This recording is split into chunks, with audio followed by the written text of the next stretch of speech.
Manuver Partai Nasdem, entah itu atas dorongan Presiden Jokowi ataupun bukan, yang pasti sudah membuat Partai Demokrat dan PKS goyah.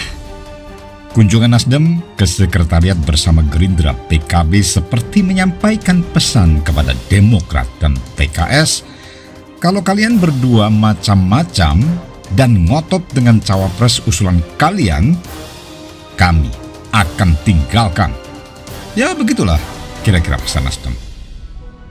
Memang tatkala Nasdem berpaling ke lokasi Gerindra PKB meski sekedar kunjungan, otomatis membuat Demokrat dan PKS menjadi gamang. Jika hanya berduet saja, suara mereka tidak akan memenuhi 20% presidensial threshold, yang berarti harus mencari bahkan melamar koalisi lain dengan posisi tawar yang nyaris nol. Belum surut perbincangan kunjungan koalisi Gerindra PKB, Surya Paloh bersua dengan Ketua Umum Partai Golkar Airlangga Hartarto di kantor DPP Partai Golkar. Paloh menyatakan kunjungan ke partai berlambang pohon beringin itu merupakan prioritas bagi Nasdem. Paloh juga menjelaskan ada perjalanan sejarah dan romantisme terhadap Partai Golkar. Pasalnya, sebelum ada Nasdem, Paloh merupakan kader Partai Golkar. Maka di tengah ancaman halus Partai Nasdem itu, ya wajarlah ada perubahan sikap yang ditunjukkan bakal koalisi perubahan, yakni Demokrat dan PKS, terkait pemilihan bakal cawapres yang akan mendampingi Anies Baswedan. Melalui Ketua Umum Agus Harimurti Yudhoyono alias AHY misalnya, Demokrat akhirnya menyarankan mekanisme maupun penunjukan cawapres kepada Anies Baswedan. Ya akhirnya menyerahkanlah, intinya begitu. Ya. PKS pun demikian. Suara kedua parpol itu kini kompak, seia sekata, walau ada nada dipaksakan. Sebagai pelopor pengusung Anies Baswedan selaku calon presiden, Nasdem di atas angin dibandingkan partai-partai lain calon teman sekoalisinya. Di sisi lain, Anies juga mendapat angin dan semakin percaya diri untuk turun ke berbagai wilayah dengan mengatasnamakan kegiatan memperkenalkan diri, setidaknya sampai saat ini. Itu sebabnya sowan Nasdem ke koalisi Gerindra PKB dan kemudian ke Partai Golkar.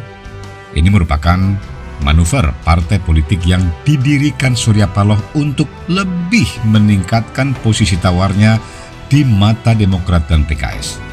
Ya, ini sekaligus alat penekan sehingga kedua parpol itu dibuatnya tidak berdaya. Lalu, apa makna dipanggilnya Surya Paloh ke istana oleh Presiden Jokowi beberapa waktu lalu? Adakah kaitannya dengan dinamika parpol dalam membentuk koalisi?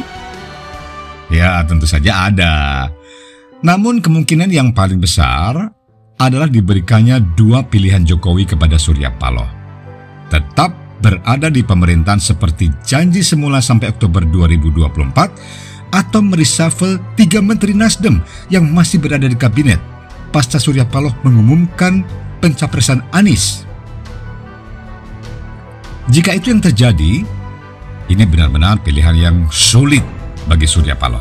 Karena dua pilihan itu terkait Anies Baswedan, jagoan utama yang dielus-elusnya.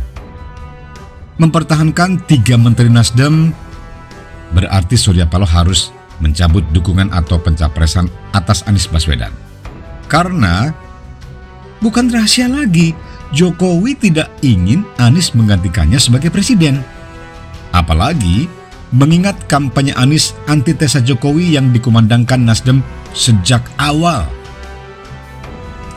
Kalau bagi Jokowi kepentingannya adalah menjaga kelangsungan program-program pembangunan infrastruktur yang dijalankannya saat ini, yang terancam terputus karena berakhirnya masa jabatan presiden. Program seperti IKN atau pemindahan ibu kota tentu tidak akan diteruskan Anies Baswedan jika terpilih. Baru-baru ini, perkembangan sodetan Ciliwung yang tidak dikerjakan Anies selama 6 tahun selaku gubernur DKI benar-benar menunjukkan antitesa tersebut.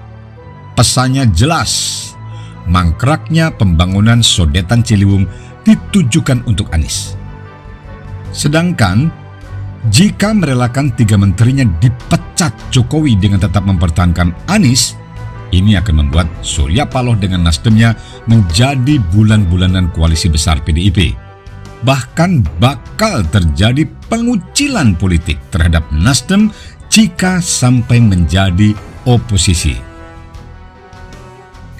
Manuver Nasdem lebih diuntungkan mengingat kedekatan Surya Paloh baik dengan Megawati Soekarno Putri selaku Ketua Umum PDIP, dengan Ketua Umum Gerindra Prabowo Subianto, dengan Ketua Umum Golkar Airlangga Hartarto dari Koalisi Indonesia Baru atau KIB. Kalau secara hitung-hitungan politik, bergabung ke koalisi raksasa seperti PDIP, Gerindra, dan KIB jauh lebih pasti dan menguntungkan tentu saja daripada membuat koalisi baru semacam koalisi perubahan yang digadang-gadang bersama Demokrat dan PKS.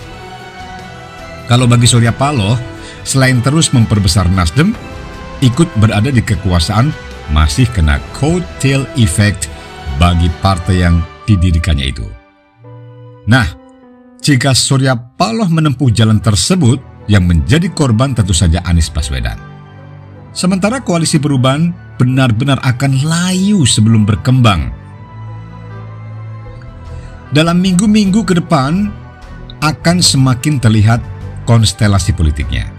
Apakah 3 menteri Nasdem jadi dipecat dari kabinet Jokowi, dipertahankan semuanya sampai berakhirnya pemerintahan Jokowi, atau hanya 1-2 menteri Nasdem yang dipecat sebagai jalan tengah agar tidak ada yang dipermalukan.